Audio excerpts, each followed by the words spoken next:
Kevin Brennan.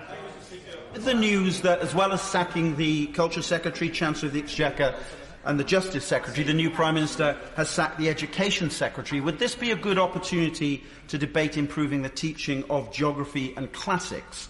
The former would allow the Leader of the House to learn the difference between Faslane and Rosyth. Yeah. And the latter would enable the children of this country to learn that the appointment of the new Foreign Secretary must be the most remarkable since the Emperor Caligula appointed his horse as a senator.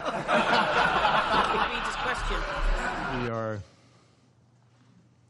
gathering here a couple of rooms over from where yesterday so many heads of state came together in what I thought was a remarkably moving and eloquent statement of the consequence of this war in Syria.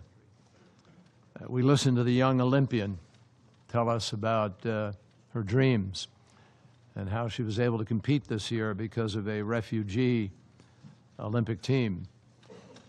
And we saw the images in a beautifully Bono-narrated video that really made us think about the consequences of this.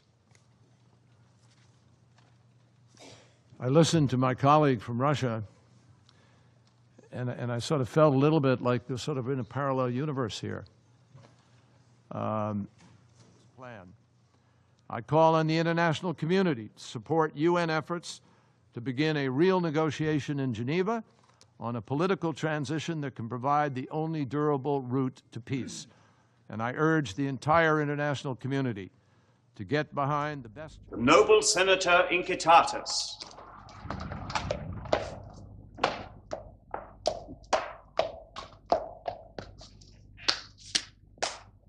You know everybody, don't you? Find yourself a place. For his statement, I give the floor now to His Excellency Mr. Boris Johnson, Secretary of State for the Foreign and Commonwealth Affairs of the United Kingdom of Great Britain and, of course, Northern Ireland. Thank you very much, Mr. President. Thank you, John. I don't think the people of the world are remotely fooled by what is going on in Syria. They know that this is not just a civil war. They know that it is a barbaric proxy war, and it is a conflict that is being fed and nourished and armed and abetted and protracted and made more hideous by the actions and the inactions of governments in this room. Get out of the way!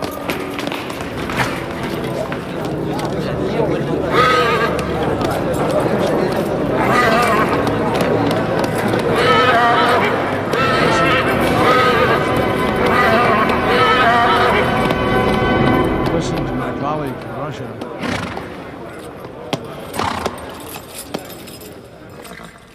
That we can have a transition away from the Assad government, because it is the Assad government that is responsible, that regime is responsible for the vast majority of the 400,000 deaths. It is the Assad regime that has...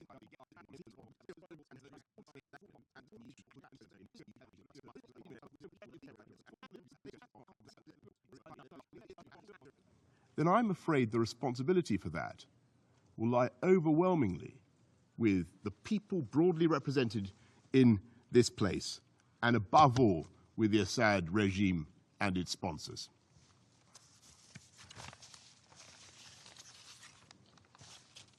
Thank you. I think His Excellency... In conclusion, Mr. President, I have a final question. Hundreds of armed groups, tens of thousands of terrorists, can we allow them to continue their terrorism against my government, my army, and the infrastructure of Syria for over 5.5 years? Can they continue without external support? This is a legitimate question. The statement. Thank you, Mr. President. As Secretary Kerry just quoted earlier in this session, Senator Daniel Patrick Moynihan had said, my colleagues are entitled to their own opinions, but not to their own facts.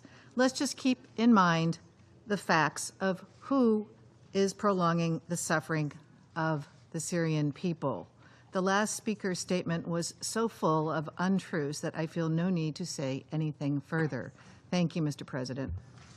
I thank the representative of the United States. Then I'm afraid the responsibility for that will lie overwhelmingly with the people broadly represented in this place, and above all, with the Assad regime and its sponsors. Gathering here a couple of rooms over from where yesterday so many heads of state came together in what I thought was a remarkably moving and eloquent statement of Insultatus, a new senator of Rome.